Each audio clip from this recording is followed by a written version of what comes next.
Liquid tree, क्या आपने आज से पहले इसके बारे में सुना है?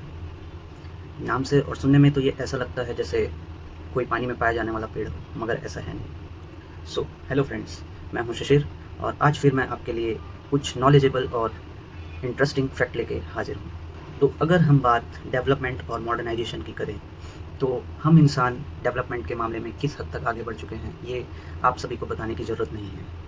और इस डेवलपमेंट की कड़ी में हम आगे तो बढ़ रहे हैं, पर उसके साथ साथ हमारे कई नेचुरल रिसोर्स और बहुत सारे एनिमल स्पीसीज़ को एंडेंजर में डाल दिया है।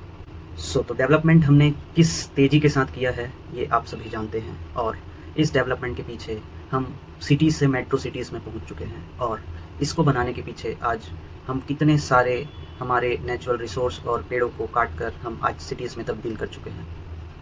फ्रेंड्स, आज फिर से हम उसी घड़ी में आ गए हैं, उस जगह में आ गए हैं जब हमें उस नेचुरल रिसोर्स का ज़रूरत फिर से महसूस होने लगा है।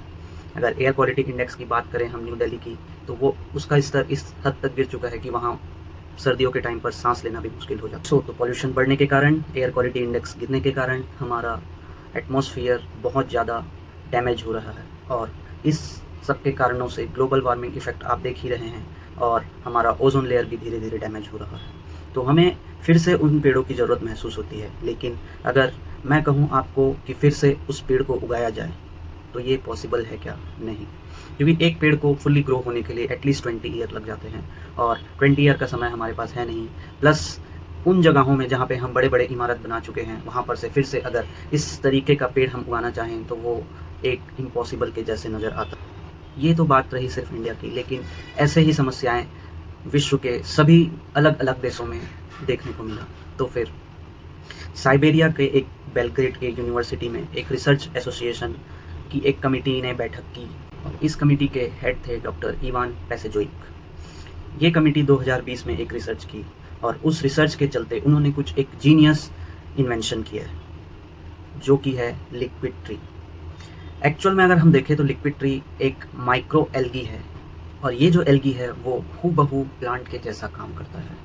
ये प्रॉपर फोटोसिंथेसिस प्रोसेस करता है, और सन के कांटेक्ट में आते ही कार्बन डाइऑक्साइड को डाइजेस्ट करके ऑक्सीजन रिलीज करता है, और इस प्लांट को हम लिक्विड ट्री कहते हैं। और इसे लगाने के लिए हमें सिर्फ और सिर्फ वाटर, सनलाइट की ही ज़रूरत पड़ती है। जी हाँ, अगर हम पेड़ की बात करें तो हमें ऐसा एक दृश्य नज़र आता है कि एक बड़ा सा पेड़ है, उसमें पत्ते हैं, उसके रूट्स हैं, उसके स्टेम्स हैं, बट यहाँ पर अगर देखें तो लिक्विड ट्री में ना ही रूट्स हैं ना ही स्टेम्स है, बट ये हूबहू प्लांट के जैसे ही फोटोसिंथेसिस प्रिंसिपल पे काम करता है, और इसी वजह से ये बहुत ही कम स्पेस में इंस्टॉल किया जा सकता है, और आराम से हम एटमॉस्फेयर से कार्बन डाइऑक्साइड को इस लिक्विड ट्री के थ्रू डाइजेस्ट करवा करके ऑक्सीजन रिलीज़ करवा रहे हैं, और धीरे धीरे ये प्रैक्टिस में लाया गया है। अभी रिसेंटली ये बेलग्रेड के म्यूनिसिपल कॉर्पोरेट सोसाइटी के सामने में इंस्टॉल किया गया है, और इनका प्लान अब नेक्स्ट पेरिस, न्यूयॉर्क और न्यू दिल्ली में इंस्टॉल करने का है। तो अगर इसके फिनोमिना की बात करें तो यह एक टाइप ऑफ फोटो बायोरिएक्टर है, और ये ग्रीन हाउस इफेक्ट को कम करके एयर क्वालिटी इंडेक्स को बढ़ाता है, जो कि सेम हमारा प्लांट करता है। फ्रेंड्स, कैसी लगी आपको ये मेरी जानकारी?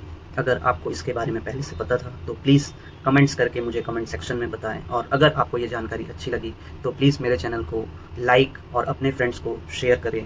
साथ ही साथ चैनल को सब्सक्राइब करें, ताकि आपको ऐसे न्यू और अपडेटेड फैक्ट्स निरंतर मिलते रहें। Thank you.